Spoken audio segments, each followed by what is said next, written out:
नमस्कार, आप देख रहे हैं आज तक। मैं हूं आपके साथ नवजोत रंधावा। पश्चिम बंगाल के रण में आज प्रधानमंत्री नरेंद्र मोदी फिर से हुंकार भरेंगे। प्रधानमंत्री नरेंद्र मोदी की खड़गपुर में रैली है और ये उनकी चौथी रैली है और इससे पहले कोलकाता में रैली कर चुके हैं, ब्रिगेड परेड ग्राउंड में, हुगली में रैली हुई थी, पुरुलिया में रैली हुई थी और उसके बाद आज चौथी रैली है जिसमें प्रधानमंत्री नरेंद्र मोदी पहुंचेंगे। तो परिवर्तन बंगाल में या दिल्ली में? बंगाल की चुनावी लड़ाई में बीजेपी के परिवर्तन वाले दाव को वहां की मुख्यमंत्री ममता बनर्जी ने के इन तेवरों के साथ चुनौती दी है। उन्होंने कहा है कि बंगाल से दिल्ली के परिवर्तन की राह निकलेगी। उन्होंने बीजेपी नेताओं के लिए दुर्योधन और दुशासन जैसे शब्द और साथ ही साथ मीर जाफर की उपाधि भी दे डाली है। दोनों दलों ने दिल्ली में चुनाव आयोग के सामने अपनी अपनी शिकायतें दर्ज करवाई हैं।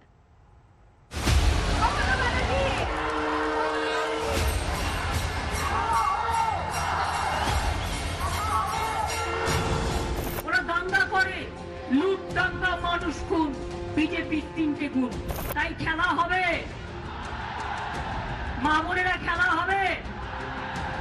চাই না দুর্যোধন, চাই না, চাই না, চাই না দুঃশাসন, চাই না বিজেপিকে বিদায় দাও, চাই না, চাই না বিজেপিকে, চাই না, চাই না, চাই না মোদির মুখ দর্শন করতে, চাই না, চাই না, চাই না নোটবন্দি, চাই না, চাই না, চাই না দাঙ্গা, চাই না, চাই না, চাই না লুঠেরা, চাই না, চাই না, চাই না দুর্যোধন, চাই না, চাই না, চাই না দুঃশাসন, চাই না, চাই না, চাই না मीर जाफर, চাই না। और इन तेवरों के साथ ममता बनर्जी कोलकाता के समर को दिल्ली दरबार के खिलाफ हल्ला बोल का बिगुल बना देना चाहती है। दो लाइन बांग्ला लिखे নিয়ে আসে আর নিয়ে এসে বলে কেমন আছো বাংলা। আমরা বলি বাংলা ভালো আছে, আপনি যান, আপনি দিল্লি সামলান। বলে পরিবর্তন আনবে। পরিবর্তন তো আমাদের স্লোগান। আমরা দিল্লিতে পরিবর্তন আনবো, বাংলায় জিতে দিল্লিতে পরিবর্তন আনবো।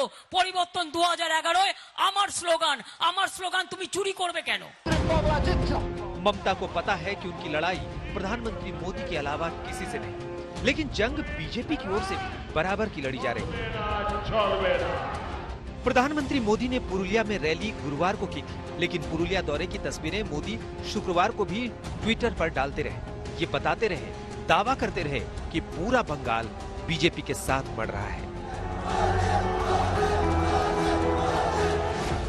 बंगाल बीजेपी के दूसरे नेता भी ममता को मोदी के नाम पर ही चुनौती दे रहे हैं। वो लुटेरे हैं, दुर्योधन है, दुशासन है, मीर जाफर है, इनको वोट ना दे, अब की बार नमस्ते कर दे बीजेपी को। मोदी जी का वैक्सीन तो लेना ही पड़ेगा कोरोना के खिलाफ। मोदी जी तो चुना हुआ प्राइम मिनिस्टर है, करीब करीब 3/4 मेजोरिटी उसके पास है। मोदी जी के खिलाफ बोलना, डेमोक्रेसी के खिलाफ बोलना, मोदी जी के खिलाफ बोलना भारत माता के खिलाफ बोलना आता है। ममता बीजेपी के नेताओं का दुर्योधन, दुशासन, मीर जाफर जैसा नामकरण कर रही हैं, तो बीजेपी के नेता भी पीछे नहीं है। पुरुलिया में पीएम मोदी ने टीएमसी का फुल फॉर्म बताया था, तो बंगाल पहुंचे मध्य प्रदेश के मुख्यमंत्री शिवराज सिंह चौहान ने दीदी का नया फुल फॉर्म समझा दिया। मतलब डिक्टेटर तानाशाह, दीदी तुम तानाशाह हो गई हो। आई मतलब इंसेंसिटिव, असंवेदनशील, लोगों की चिंता ही नहीं है। डी मतलब डीड, भय पैदा करना, और आई मतलब इनकम्पिटेंट, मतलब अयोग्य। शिवराज के पास टीएमसी का एक और फुल फॉर्म भी है। टी मतलब टेरर, आतंक, एम मतलब मर्डर, और सी मतलब करप्शन, भ्रष्टाचार। ये टीएमसी हो गई है। मैं टीएमसी के गुंडों को चेतावनी देता हूं, 2 मई ममता गई, दीदी गई, एक एक गुंडों को सबक सिखाया जाएगा, चिंता मत करो। हमें टीएमसी के गुंडों को छोड़ने नहीं वाले। ये आतंक का राज, हिंसा का राज, ये जंगल राज भारतीय जनता पार्टी चलने नहीं देगी। बंगाल की चुनावी रणभूमि में नामकरण और फुल फॉर्म बताने वाली चुनावी मशक्कत के बीच पहले चरण के मतदान के 8 दिन पहले बूथ संग्राम भी छिड़ा है। टीएमसी और बीजेपी दोनों पार्टियों के नेता चुनाव आयोग पहुंचे थे और मुद्दा था केंद्रीय बलों की तैनाती का। टीएमसी कह रही है कि सेंट्रल फोर्सेस से स्थानीय लोगों में मतदान को लेकर संकोच पैदा हो सकता है। हम लोगों का जो इलेक्शन कमीशन ने बनाया है नियम कि बूथ से 100 मीटर की दूरी पर केवल सेंट्रल फोर्सेस रहेंगी, उस मुद्दे पर हम लोगों ने चिंता जाहिर की कि सेंट्रल फोर्सेस अब पूरे बैकअप गियर में कहीं होती हैं तो लोगों के मन में ऐसी खौफ पैदा होता है, डर पैदा होता है, तो इसका ये असर नहीं पड़े कि लोग बूथ पर जाए ही नहीं और वोटिंग का परसेंटेज कम हो।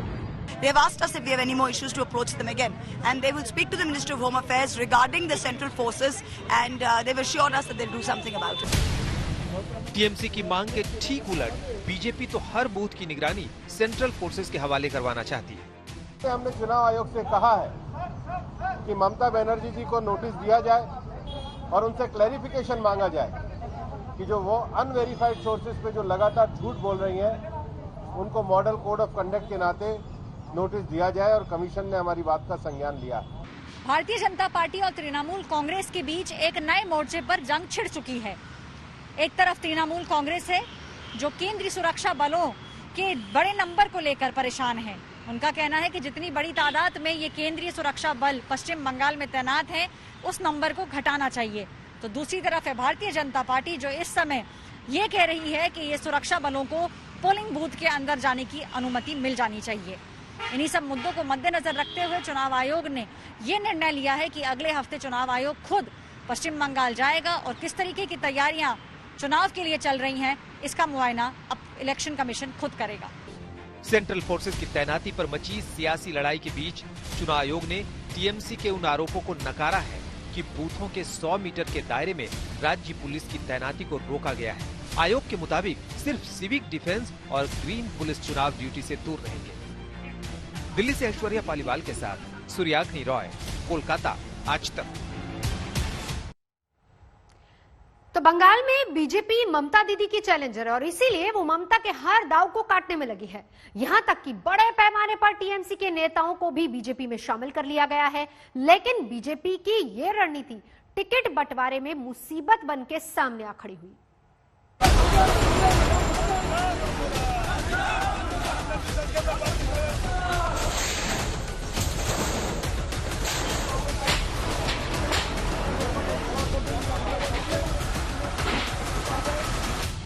बंगाल में बीजेपी ममता दीदी से लड़ रही है, लेकिन टिकट बंटवारे का गुस्सा ऐसा है मानो बीजेपी ही बीजेपी से लड़ रही है।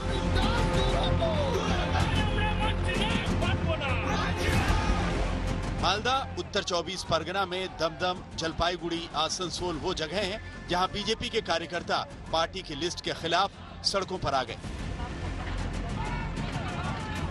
सड़कों पर टायर जले, पार्टी दफ्तर में तोड़फोड़ हुई और नारेबाजी तो हुई। बीते कुछ हफ्तों में टीएमसी के नेता जब छोड़ बीजेपी में आ रहे थे तो पार्टी इसे बंगाल में अपनी अंडर करंट का सबूत बता रही थी। लेकिन पार्टी के पुराने कार्यकर्ताओं के इस विद्रोह ने बंगाल से लेकर दिल्ली तक बीजेपी को चिंता में डाल दिया है। टिकिट देवे पार्टी एमएलए हबो सम्भव नय, जे कोटा सीट से कजन टिकिट पाबेन ताई पेयेछेन, তারা সবই আমাদের হয় কার্যকর্তা, সিম্প্যাথাইজার বা যারা ভারতীয় জনতা পার্টির ঝান্ডা ধরে বাংলার উন্নয়নে সাথী হতে চান এরকম লোকেরা। তাদের আমরা স্বীকার করেছি যাদের জিতার সম্ভাবনা আছে বেশি তাকেই পার্টি। बीजेपी को अपनी दूसरी और तीसरी लिस्ट जारी करने के बाद कार्यकर्ताओं की नाराजगी मोल लेनी पड़ रही है। हालांकि शुरुआत में बीजेपी ने कार्यकर्ताओं के विद्रोह को ये कहकर छोटा करके दिखाने की कोशिश की थी कि टिकट बंटवारों के बाद ऐसा होता ही रहता है। प्रजातंत्र पार्टी है, सब लोग डिसिप्लिन में करना और काम करना जानते हैं।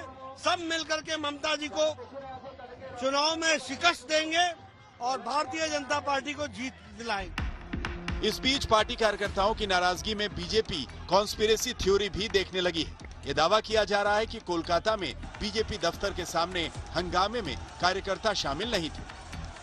वैसे टिकट बंटवारे पर पनपे गुस्से को बीजेपी चाहे जितना ढकने या छिपाने की कोशिश करे, सच्चाई है कि उम्मीदवार तय करने में पार्टी ने चूक जरूर की है। चौरंगी से जिस शिखा मित्रा को बीजेपी ने टिकट दिया, उन्होंने ये साफ कहा कि मैं बीजेपी से चुनाव नहीं लड़ रही। क्या बात है, आज सुन के बहुत एस्टोनिश हो गया, ये कैसे होता है?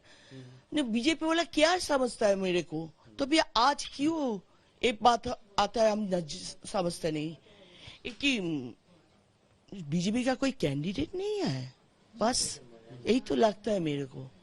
जी बीजेपी के पास कोई कैंडिडेट नहीं है, तो इसीलिए ये सब कांडो कारखाना हाजिर कर दिया।